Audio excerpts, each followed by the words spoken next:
It's been a long time since we worked on a truck. We don't work on a whole lot of trucks, and you can barely see any bit of me. But anyways, let's get started.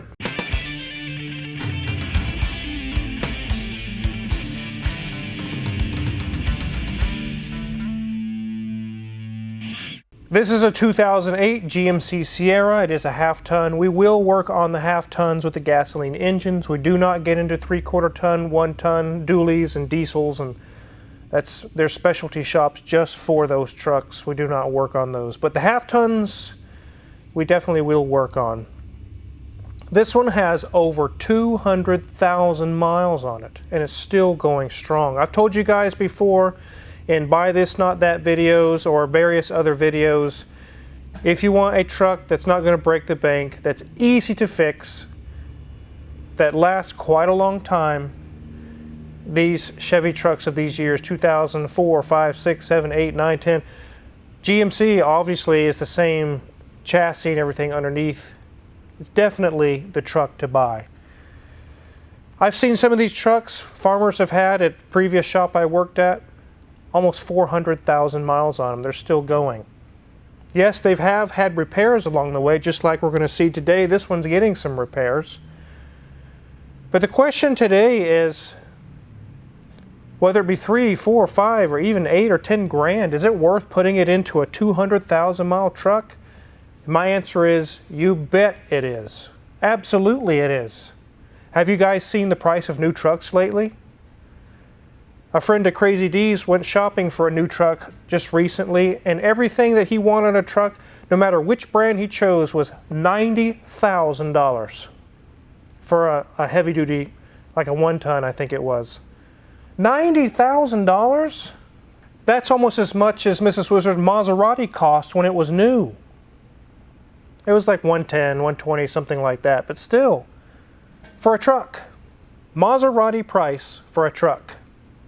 Post-COVID, or even during COVID, a lot of things changed in a lot of markets, and one of those things was definitely the automotive market. We've seen cars selling for double, triple, quadruple what we could ever even imagine what they would sell for. Will it ever go back down in the automotive market? I think we're starting to see a little bit trickle downwards. It's starting to come down a little bit. How far down will it go? I don't know. But even a used truck like this is going to be 20 grand. And it will still have things wrong with it that still needs to be fixed. So you are ahead. Up to about $10,000, I think you don't even have to think about it. On a newer Chevy, GMC, Ford truck, whatever, yes, just go ahead and do it. You can't get another truck for that price that's this nice, and it's worth it. It'll give it that much more life. Let's go ahead and take a look around this big truck, and then we'll start diving in what we fixed and what went wrong with it. So here is the big face of this nice looking GMC. I'm not sure that those headlights are stock. I don't think that they are, but they do look nice. They make it look like a more modern GMC.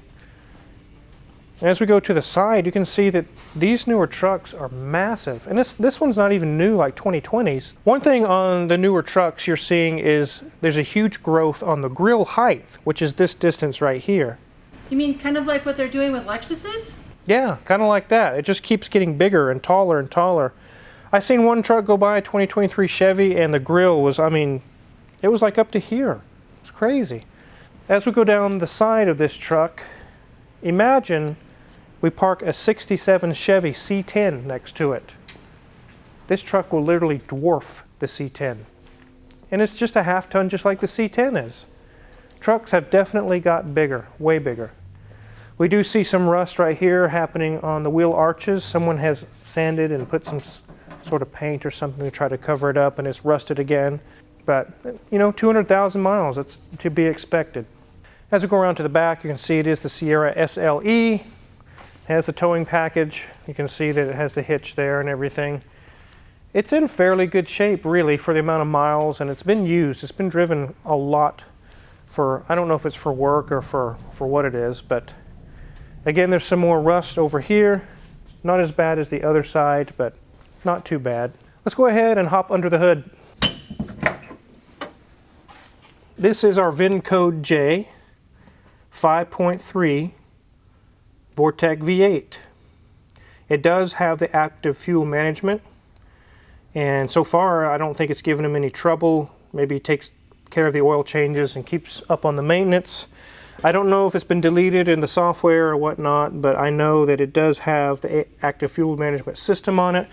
One thing you can always tell is underneath the plastic intake, there's an aluminum plate. And it looks like there's a labyrinth or a little maze of little ports and things running through the plate. That's active fuel management. On an older Chevy truck like 02 or 03, that plate is flat like a pancake. So that's one way you can tell. You can see everything's in pretty good shape. The valve covers are not pouring oil. This thing did have an oil leak. We'll take a look at that as we get it up in the air. There is a plastic shield or a plate that goes over the top of the radiator is missing. I'm not sure where it is, but it's not really hurting anything.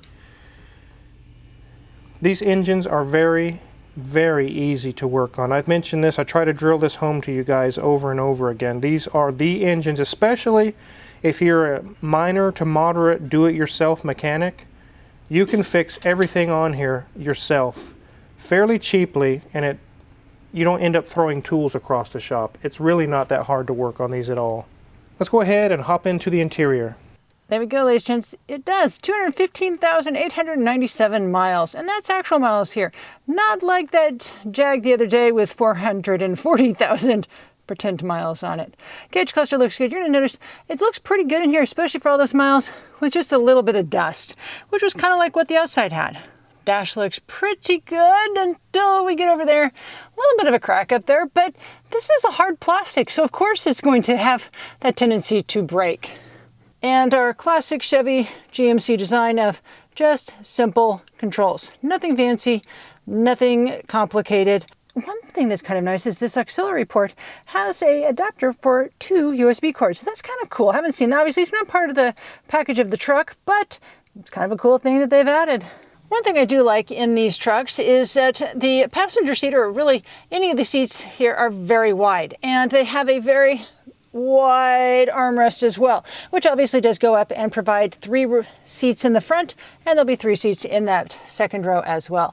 The door card is looking pretty good with some silver accent there, but again, lots of hard plastic. The seats are cloth and there's no rips or tears in them, and that center section does have an interesting pattern to complement the very smooth, the lower part, and a nice diamond pattern as well. In the back seat, well, the toddler gets the prime seat where they can look out and watch the road quite easily. As a kid, I would have loved that option. Our kids got stuck in the back seat, not seeing much but the back of the passenger seat. This is a cool feature that the width of this bench seat allows that seat to go in the center. As we scroll up, looks like there might have been a little bit of a leakage back there. I'm not sure how that would have, maybe the window got left open, but maybe just need a little cleaning on it, but it doesn't look bad. It's not sagging. The little kiddo is too short to put Cheeto fingers up on that ceiling yet, so no marks or blemishes going on up there. Uh-oh, we got a few little marks there. Uh-oh. But again, nothing that can't be taken care of with a little bit of cleaner and elbow grease. As we end up at our steering wheel, like we always do, there it is, GMC marked there with the controls on that left-hand side. So it makes it easy to control that cruise control. Not much other controls on there besides that. Doesn't need it. There's not that many controls over there anyway. So it's looking really good in here. I wonder what it looks like underneath.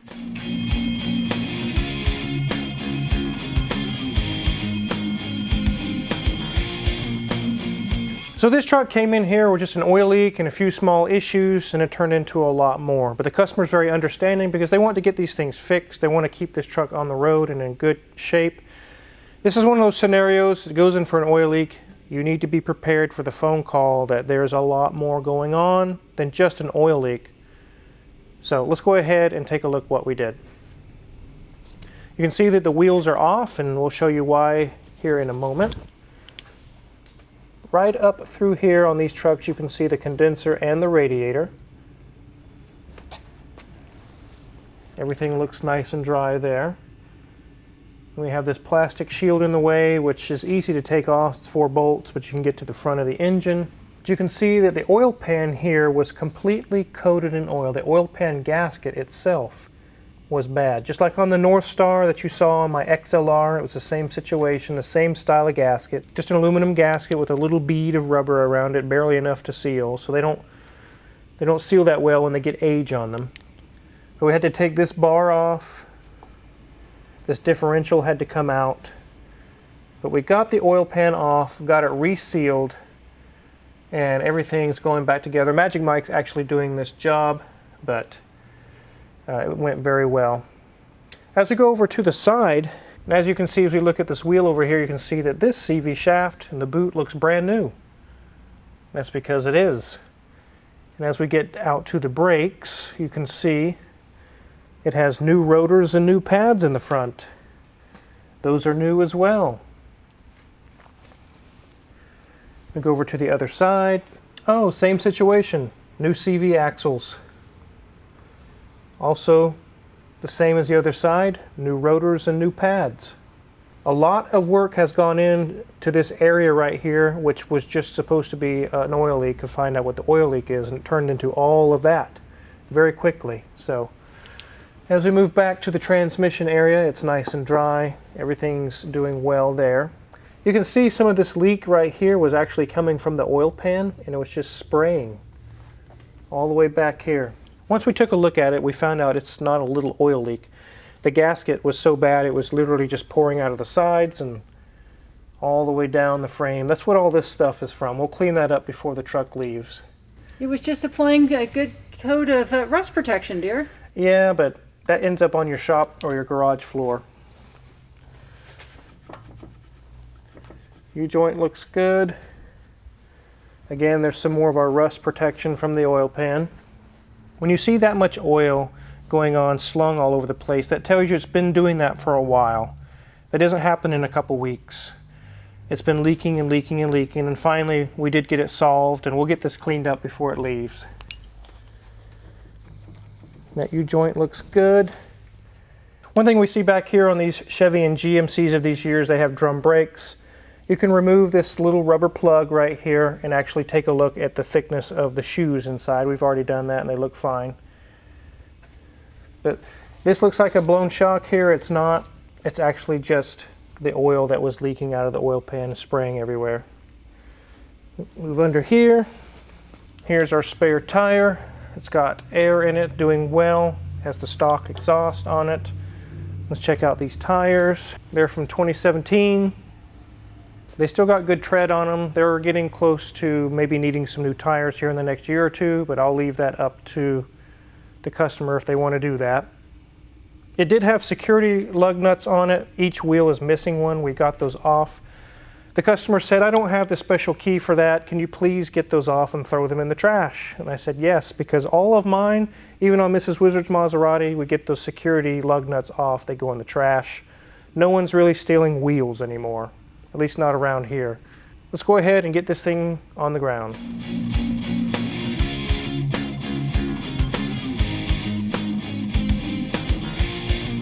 There can be situations where things happen slowly over time. Things start to fail, little vibrations and things that you really don't notice or pay attention because you're focused on trying to earn a living and support your family. If someone else gets in your vehicle and drives it and they're like, "Whoa, bro, this thing is out of whack. Something's wrong here." Oh, well, maybe I need to get that checked out. But that's not the case here. But keep in mind that can happen. So let's take a look at this oil pan gasket here. You can see that it's just aluminum with this rubber. The rubber is hard like glass now. And you can see oil was just going right past the gasket and just, I mean, literally just flailing out all over the place. This rubber is non-existent anymore. While we had the oil pan off, we replaced the oil pickup tube O-ring. Those are notorious for going bad and causing low oil pressure. Many of engines have been replaced because of low oil pressure, and all it was this O-ring. So keep that in mind. These big, long metal lines we see here are transmission cooler lines. And you can see right here on the rubber hose, they were also just pouring fluid out on that plastic shield I just showed you. You might have seen while we're underneath the truck that these lines look brand new as well. They were replaced. These are notorious on General Motors products to leak. The hardest ones I've ever done are Duramax ones. They are not fun to do. Here's our rotors. They were a little bit warped and they were getting pretty thin to the point where it's kind of iffy if we could turn them or not. We probably could have, but I just informed the customer it'd be more cost effective just to put new rotors, new pads, As you can see, the new pads were getting kind of thin, especially like this one here. They probably had 10% left, not a whole lot, but we have it all apart, just do the whole job. These are our CV axles, and while we were under there, we were kind of peeking around.